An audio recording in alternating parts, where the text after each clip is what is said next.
fellow Ugandans, ladies and gentlemen, I come again to address you on the current events in the country. As you know, coronavirus has brought a lot of changes in our lives, our living standards, our supplies, our economy, and our attitude towards one another. What is sad, though, is Dictator Museveni and his henchmen continue to be merciless, continue to be heartless, continue to hurt Ugandans and to steal from them when they should be doing the exact opposite if they profess to be the leaders of the country. I would like to pass on my condolences to the family of Abdu Kawesi, who was 40 years old, a resident of Kabukungu village in Kalungu. He was captured by security personnel, taken to a police station, locked up in a cell, beaten to death. And the crime? He was not wearing a mask. Now, the government has not provided masks, but as you know, I warned you to be careful. But even then, it really has no authority to kill somebody because he has not put on a mask. This is criminal. This is disgraceful. And the government should allow anybody who can get access to any mask to be used. I know they are going to say these are not approved, but approved by who? Even some of the approved masks don't work very well. And even some of the approved masks have got grades. There are masks that cost over $200, and there are masks that cost $1. The efficiency and the efficacy of these masks is not the same. So which one are you going to say approved? I gave you advice the other day, and I'm a medical person. I'm a doctor.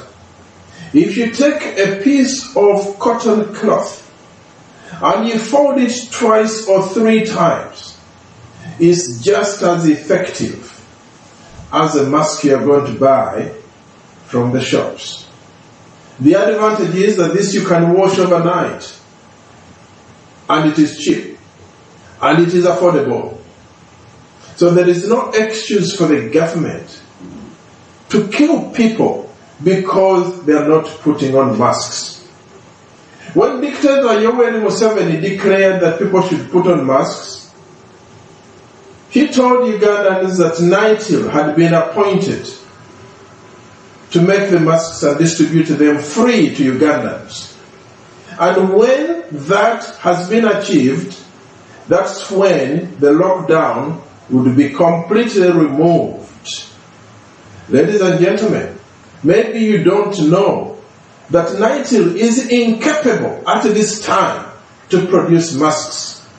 This has been confirmed by the General Manager, Mr. Singh, who said that the machine that can make masks is broken down. But they have ordered another machine from India, which might arrive in Uganda at the beginning of next year. Now, this is 7 months from now. So people are going to be in lockdown? No. The government should allow everybody to get masks now any way they can and forget NITIL. In any case, this was not in good faith. As you know, the elections are due in February. So, if NITIL starts making masks in January for free distribution, and the lockdown is lifted at the beginning of February, and at the end of February is the election, there is something here. So you are going to be in lockdown, you can't move, you can't campaign, except himself until the beginning of February next year, when the elections are 2 weeks away. This man is very treacherous. Ladies and gentlemen, I want you to see Museveni for what he really is. And this is the time for Ugandans to stand up. This is the time for Ugandans to wake up.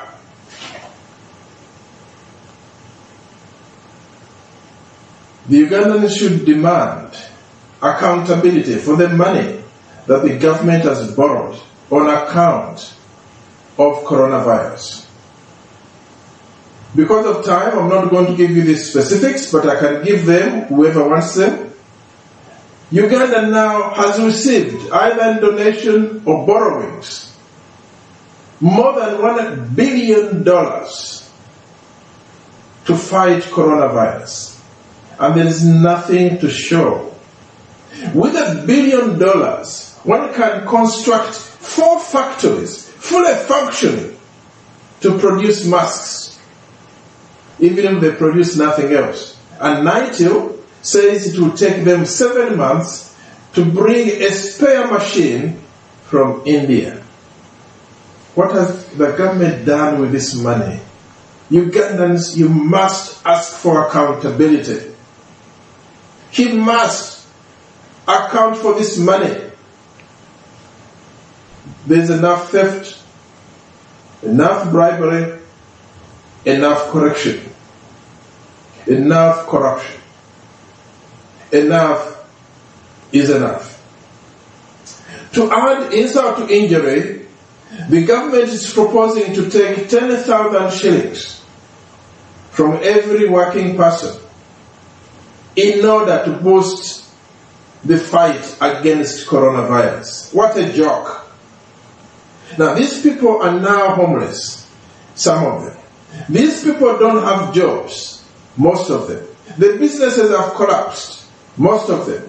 There is no government incentive, no government plan to revitalize the economy. And you want to take 10,000 shillings for people you have not even given food?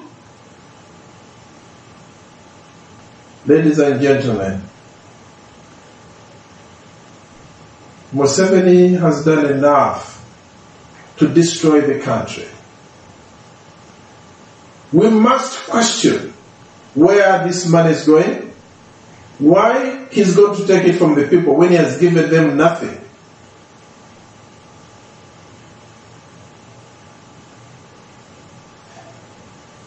I could go on, but because of time, I've been asked to make my videos shorter so that most of the Ugandans can download them. But this is a very sad affair, and I'll have another opportunity to give you more details about the theft and the corruption of Dictator Museveni, his family, and his henchmen. Finally, today, I would like to pass on my good wishes to our Muslim brethren. As we know, this weekend is going to be Eid. This is a special day for the Muslims. And on behalf of the Uganda Federal Democratic Organization, on behalf of myself and my family, would like to wish you a good and peaceful day, and hope that even though it has come at a very difficult time, it will reactivate your faith, it will strengthen your souls, and give you a resolve to live, to fight injustice, and to build a better Uganda. God bless you all, for God and my country.